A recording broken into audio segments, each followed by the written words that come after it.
Bismillahirrahmanirrahim. Bismillahirrahmanirrahim.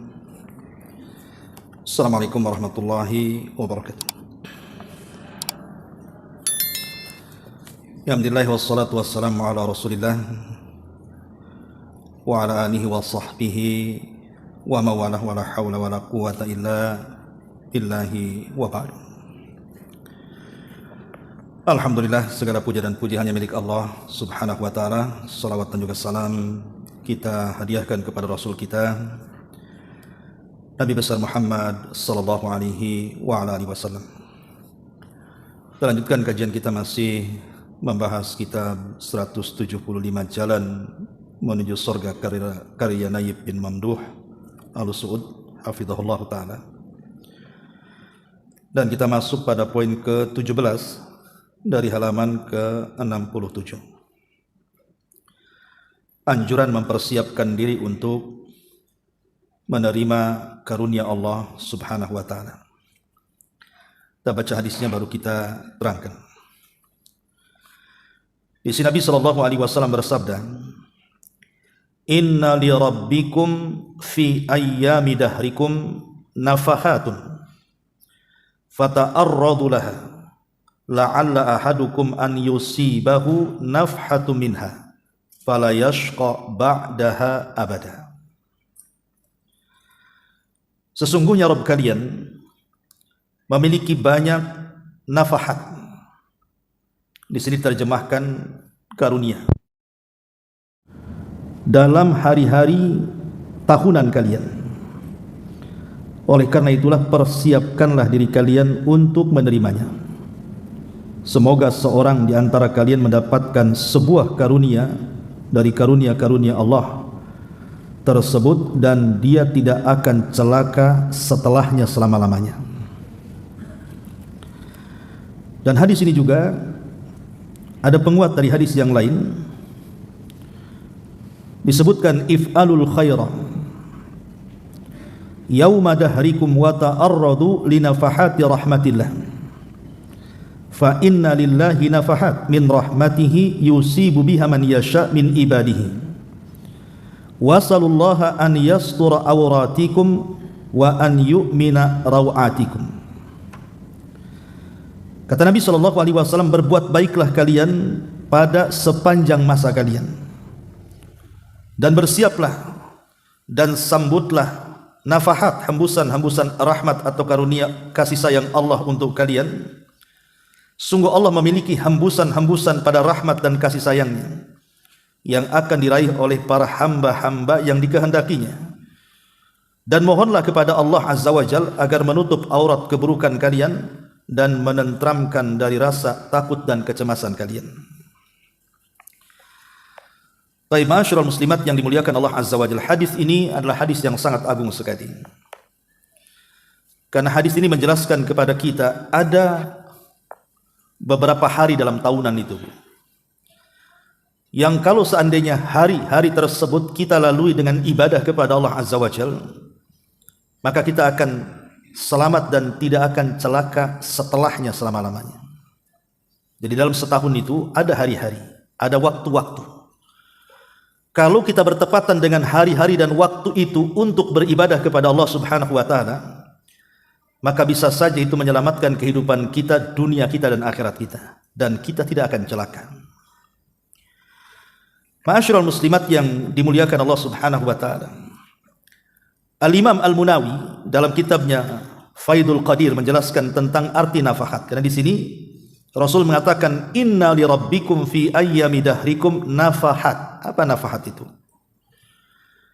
Beliau mengatakan bahwa yang dimaksud nafahat adalah ilham yang memberikan semangat kepada seseorang untuk mendekatkan diri kepada Allah Subhanahu wa taala, yang diberikan kepada siapa saja di antara hamba-hamba Allah yang Allah kehendaki. Ini satu arti nafahat. Ada juga yang mengatakan bahwa nafahat itu artinya ketenangan. Jadi Allah Subhanahu wa taala akan memberikan ketenangan tumakninah, keimanan, kesemangatan hidup, dan juga keselamatan kalau dia bertepatan dengan hari yang dimaksud dalam hadis ini. Lalu hari-hari apa dan waktu-waktu apa sebenarnya yang masuk dalam kategori hadis ini yang kalau kita bertepatan dapat hari dan waktu tersebut dan kita gunakan untuk ibadah dan berdoa, maka di sini Rasul mengatakan fala yashqa ba'daha abada, maka dia tidak akan sengsara setelahnya selamanya.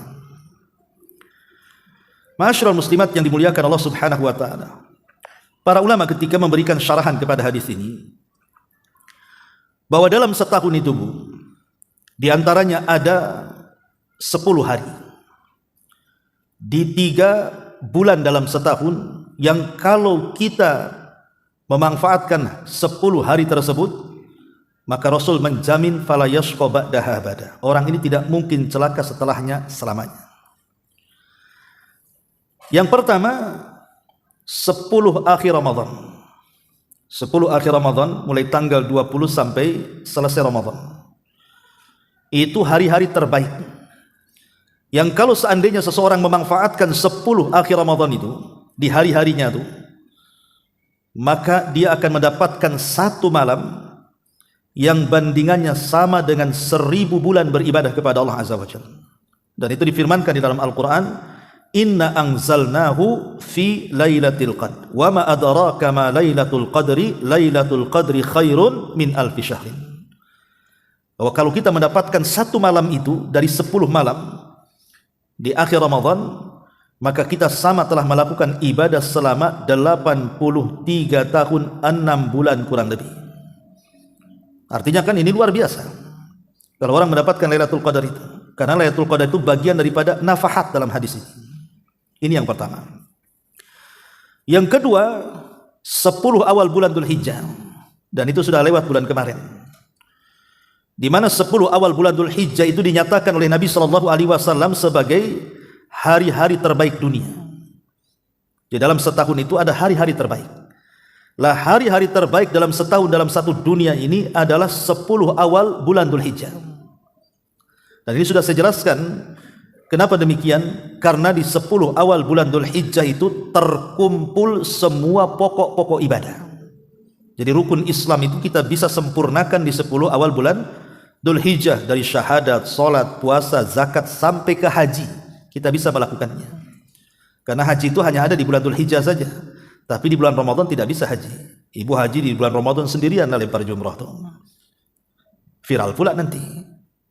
Artinya bahwa di sini 10 awal bulan Dzulhijjah termasuk nafahat juga di situ. Terutama puncaknya adalah di hari Arafah. Itu hari di mana Allah turun ke bumi kemudian mengampuni seluruh orang-orang yang sedang wukuf kecuali 2 manusia, tidak akan diampuni. Pertama orang yang melakukan kesyirikan, dan yang kedua orang yang menanamkan kedengkian. Ini yang kedua. Kemudian yang ketiga 10 awal bulan Muharram. Nah, kita sekarang berada di bulan Muharram, tapi sudah lewat ya 10-nya. Jadi 10 awal bulan Muharram dari tanggal 1 sampai tanggal 10 itu hari-hari yang sangat istimewa. Dan di situ kita disunnahkan untuk berpuasa. Bukan hanya 10 awal sebenarnya puasa itu, Bu. Puasa bulan Muharram itu dari tanggal 1 sampai selesai Muharram itu disunnahkan puasa mutlak. Puasa mutlak itu ya puasa saja karena Allah. Dia bukan Senin Kamis, dia bukan puasa Daud, dia bukan Ayamul Bid, namanya puasa mutlak. Ya ibu tiap hari puasa. Diniatkan karena Allah Subhanahu wa taala, tapi jangan difulkan 1 bulan. Umpamanya berhenti di tanggal 27 atau di tanggal 26. Yang jelas jangan dihabiskan 1 bulan, karena tidak boleh mirip dengan Ramadan. Nggak boleh sama dengan Ramadan. Kalau Ramadan kan full 1 bulan tuh. Kalau puasa mutlak di bulan Muharram itu boleh tiap hari puasa, tapi jangan difulkan. Nah, itu namanya puasa mutlak. Dan puasa mutlak ini keutamaannya luar biasa.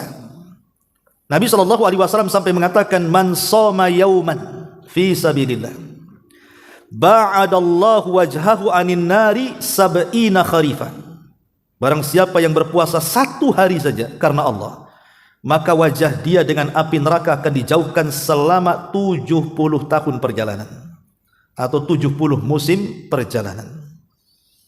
Maka ini masih ada kesempatan nih. Sekarang kan masih bulan Muharram ya. Jadi ibu yang memang disukakan dengan puasa. Ya kan tidak semua orang itu digemarkan puasa, dicandukan dengan puasa. Ada juga yang laparan tidak sisa puasa bu ya. Tapi ada orang-orang itu yang suka puasa. Terutama yang mungkin suaminya nggak ada di rumah, kerjanya jauh, tidak pulang-pulang kan gitu ya. Ngapain juga kalau nggak puasa? Maka buatlah puasa mutlak. Pamannya ibu sudah puasa Senin Kemis, sudah puasa Daud, puasa Ayamul Bid, ingin nambah, tambahlah puasa mutlak, puasa tiap hari. Niatnya apa Ustaz? Ya niatnya puasa mutlak, puasa karena Allah niatnya.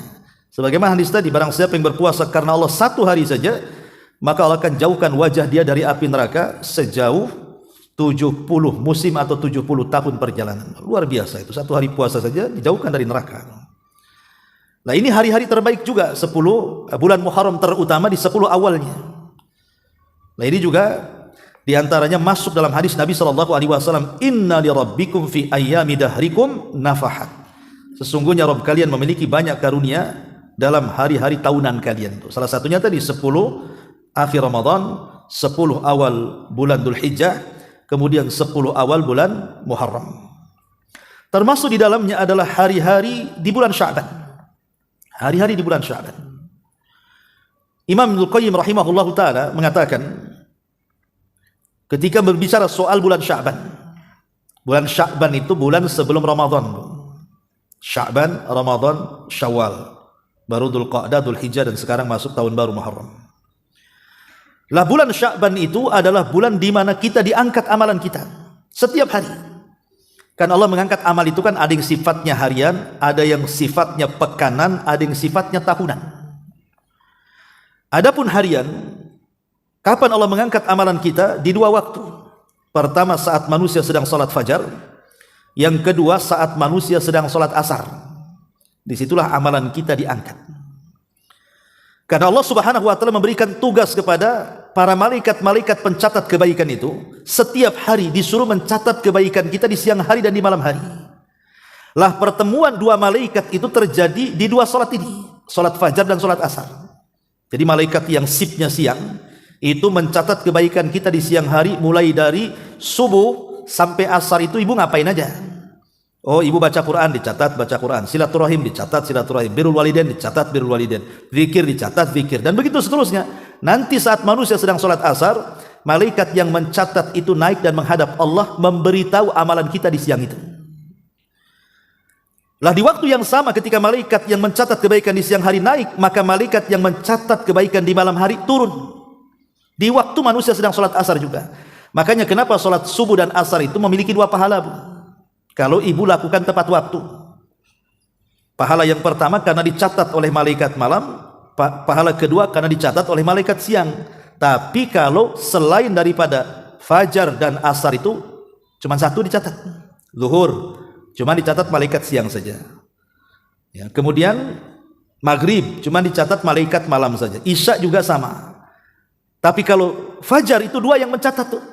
Malaikat siang mencatat kita sedang sholat subuh, malaikat malam pun sebelum naik mencatat kita sedang sholat subuh. Jadi 2 catatan kita dapat.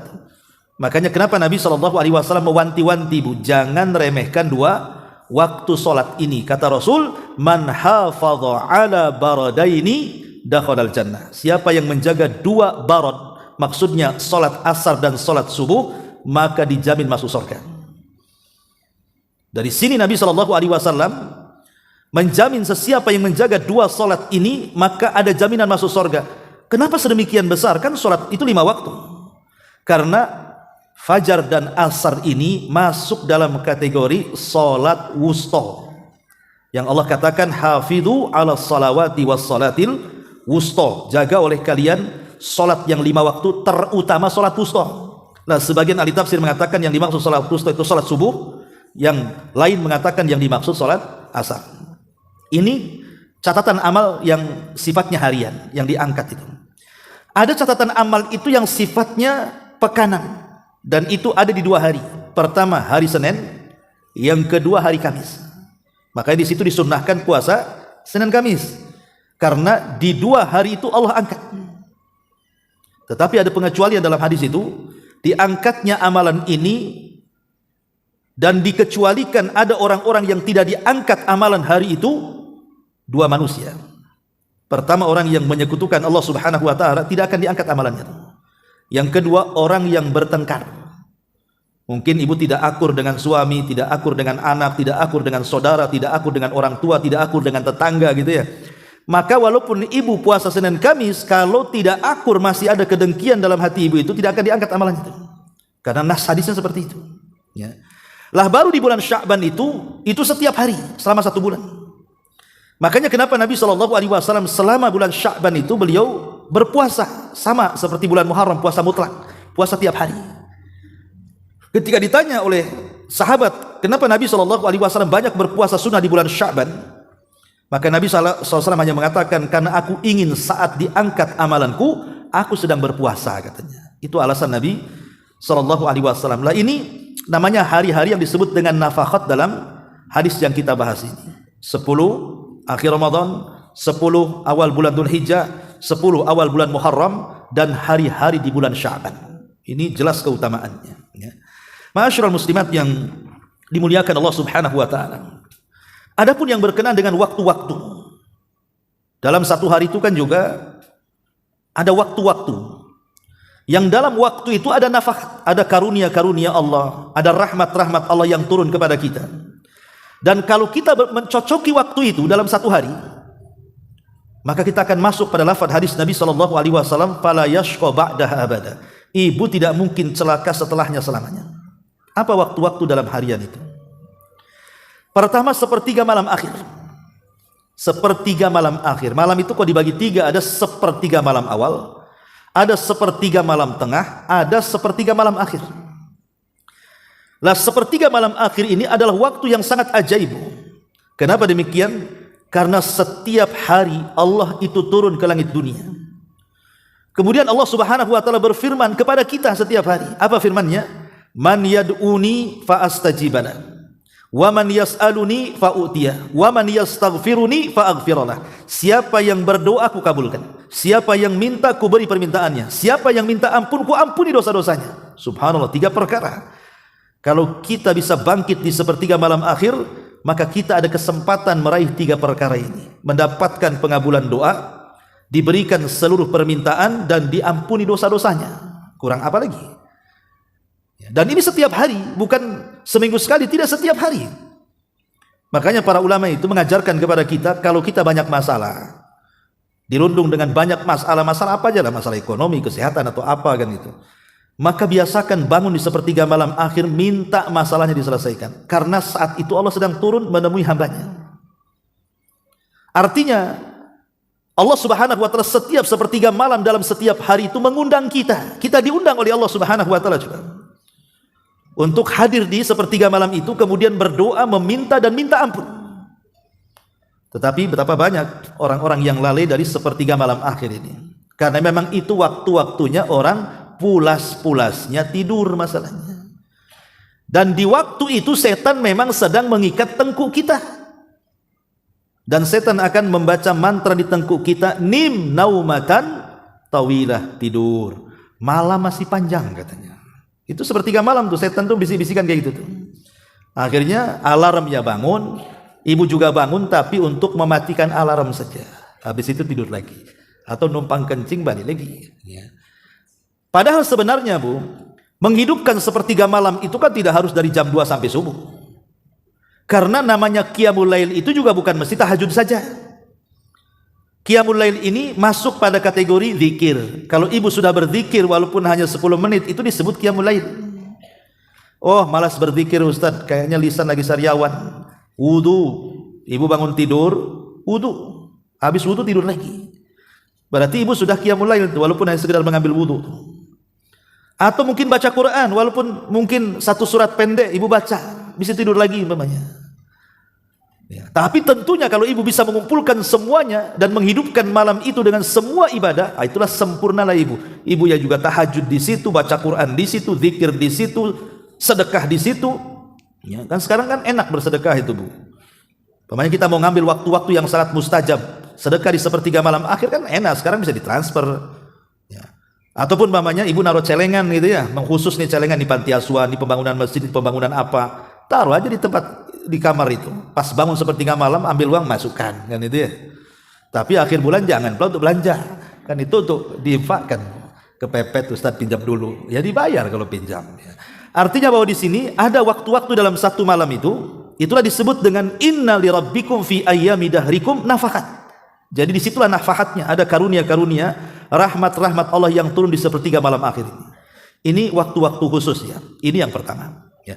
Kemudian yang kedua juga disebutkan dalam syarahnya oleh para ulama adalah di waktu ibu sedang sujud. Itu waktu yang sangat mustajab. Ibu sedang sujud itu. Ya sujud itu maksudnya dalam sholat ya.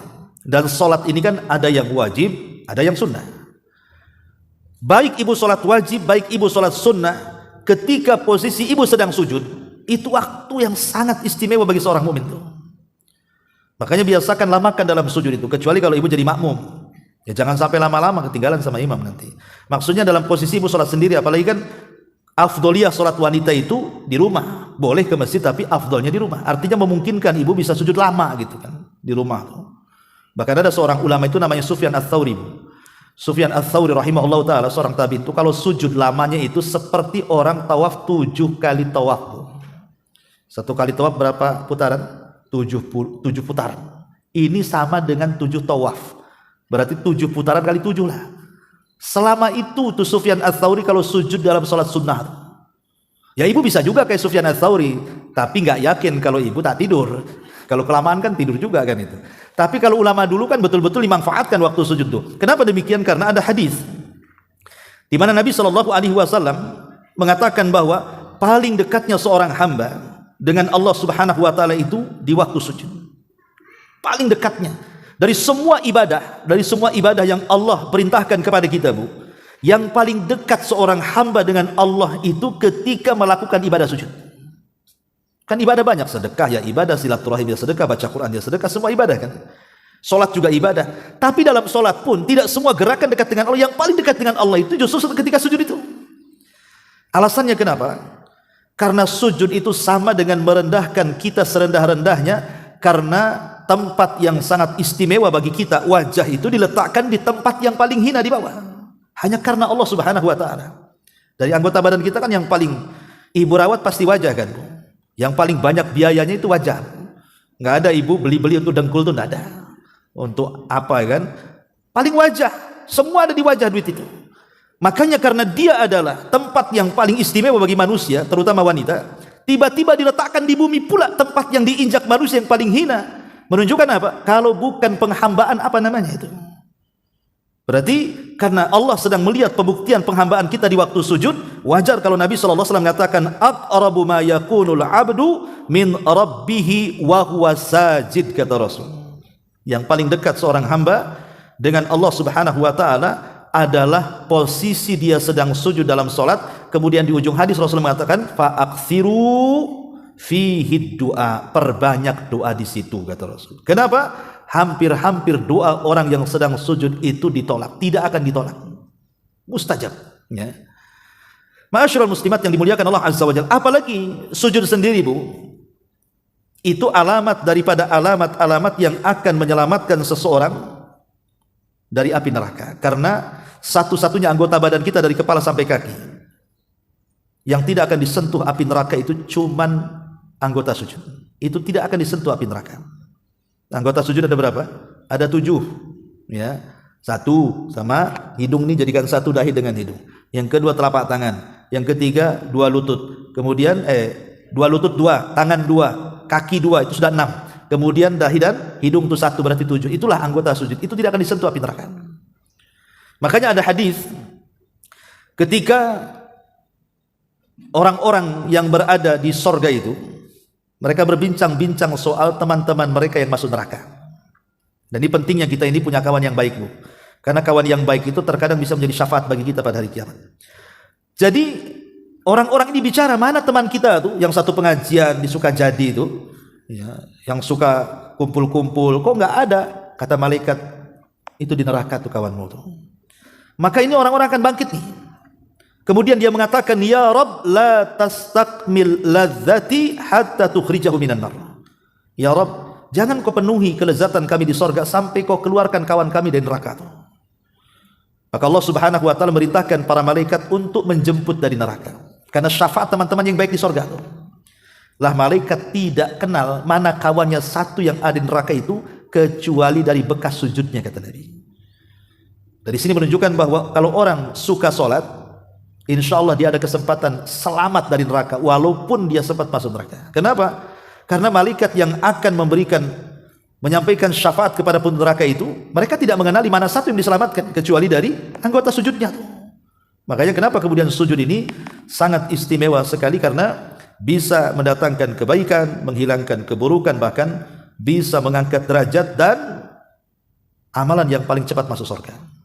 Karena ada di zaman Rasul seorang anak kecil namanya Rabi'ah al-Aslami. Usianya 10 tahun, Rabi'ah al-Aslami itu.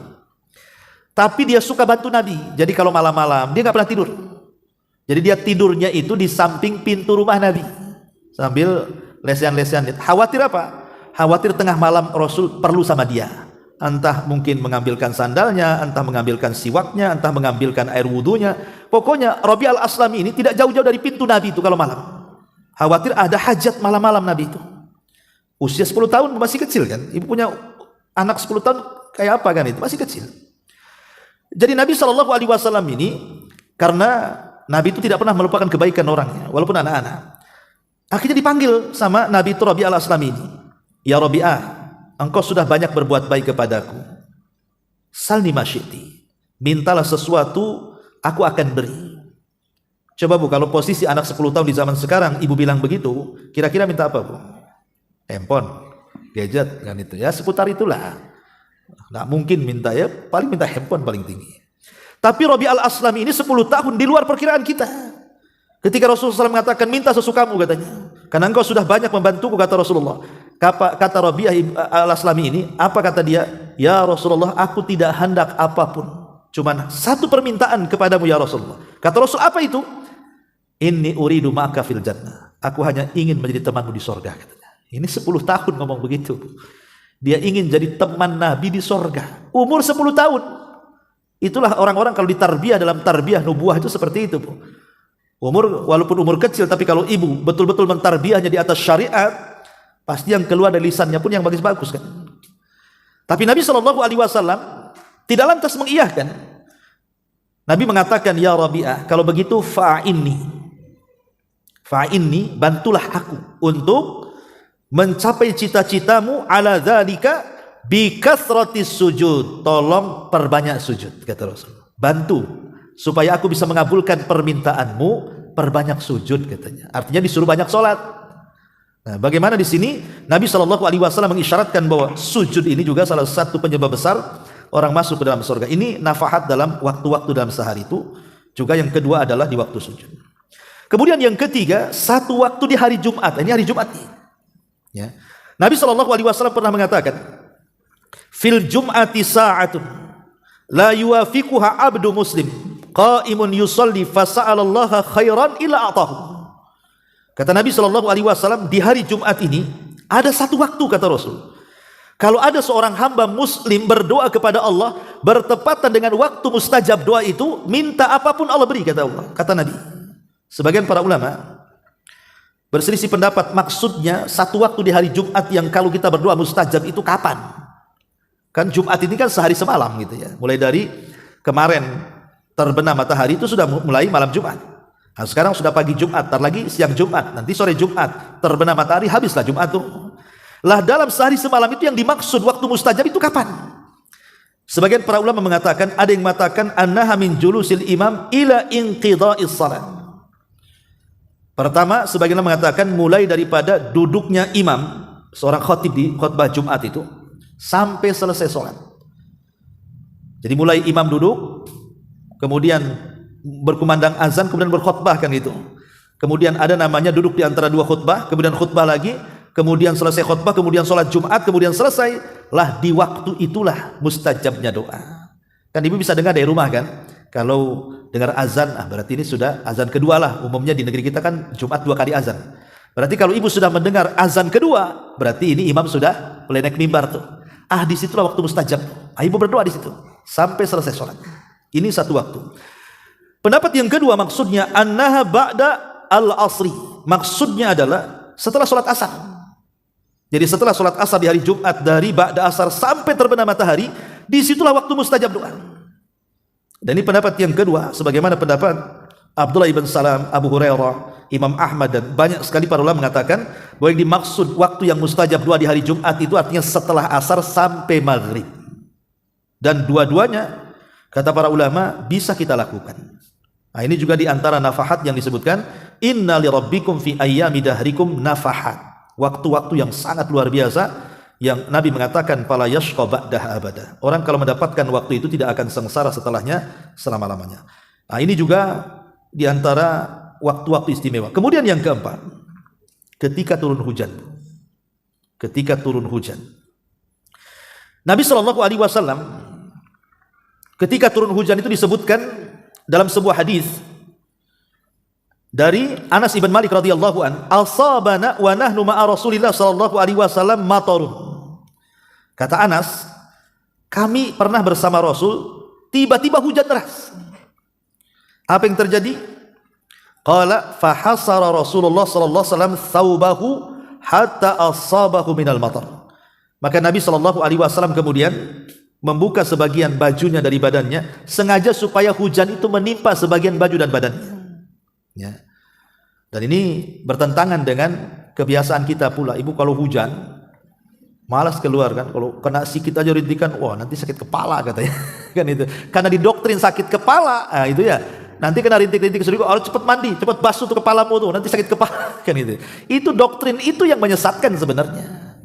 Justru kalau seandainya kita hujan kemudian kena kepala kita, beruntung kita. Kenapa? Karena alasan Nabi SAW mengatakan apa?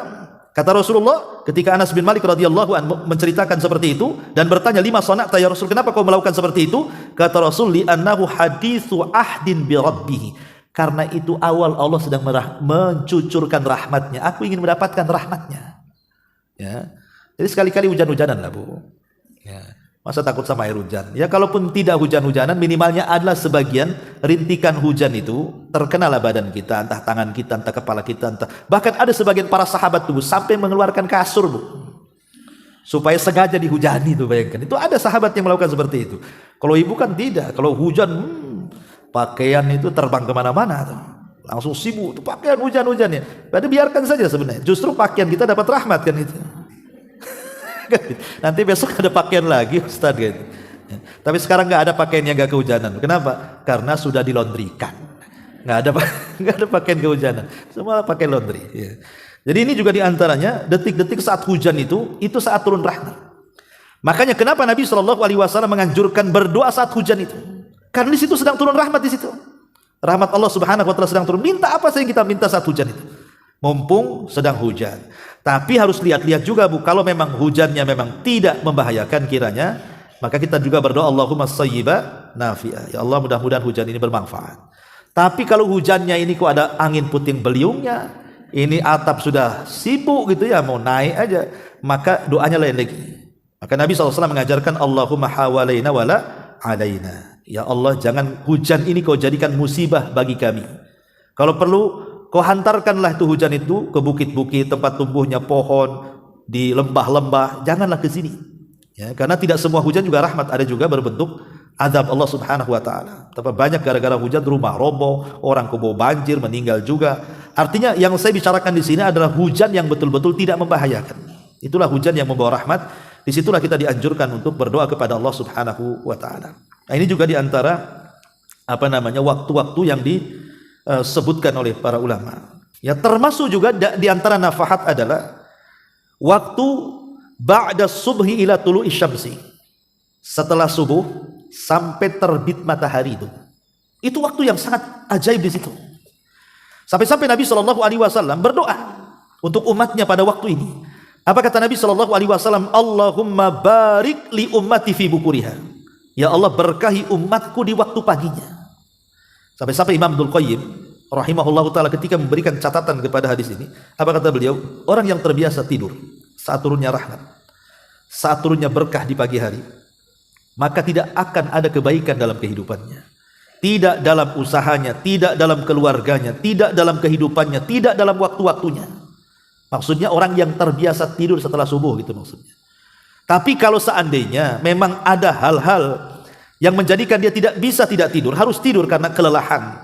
Di malam hari mungkin begadang karena bekerja, mungkin suami bekerja atau ibu karena punya anak kecil gitu ya, rewel akhirnya asih bangun, tidur sesaat bangun lagi sehingga tidurnya itu habis subuh. Kata Syekh bin Baz rahimahullah taala enggak masalah.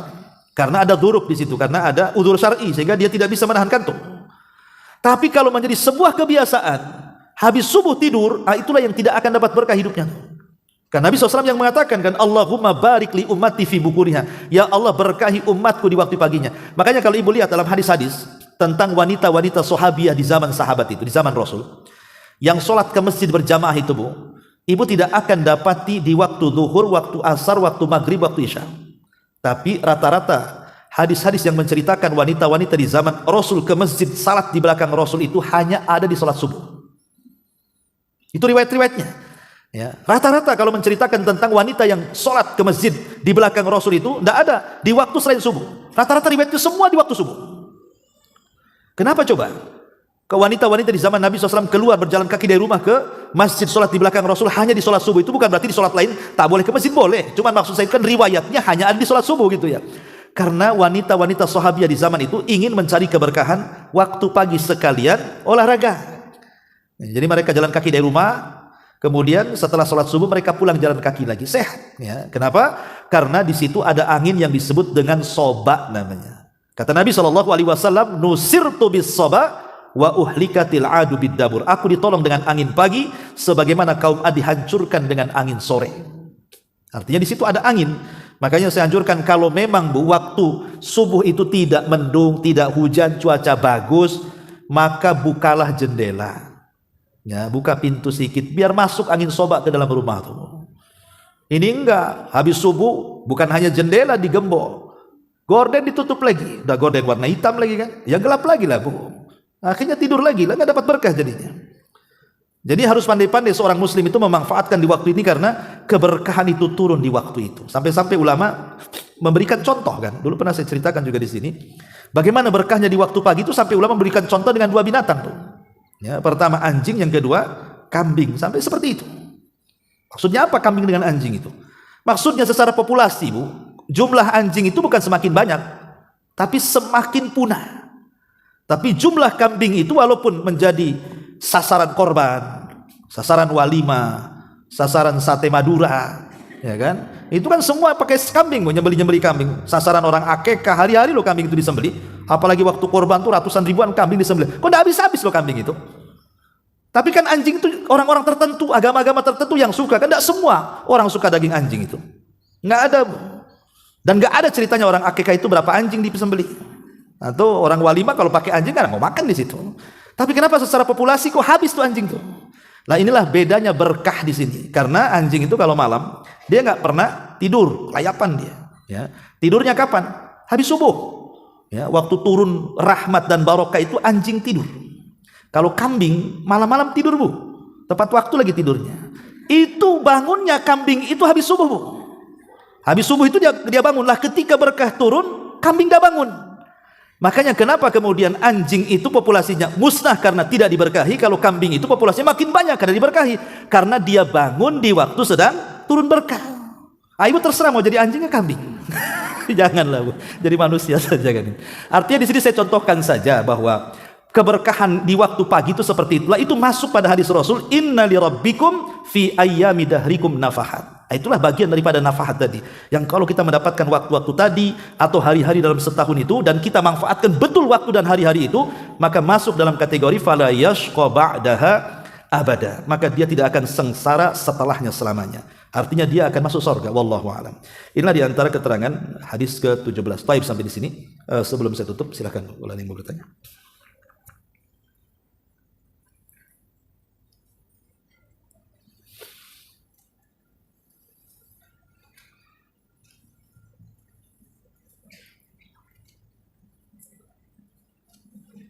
Ada?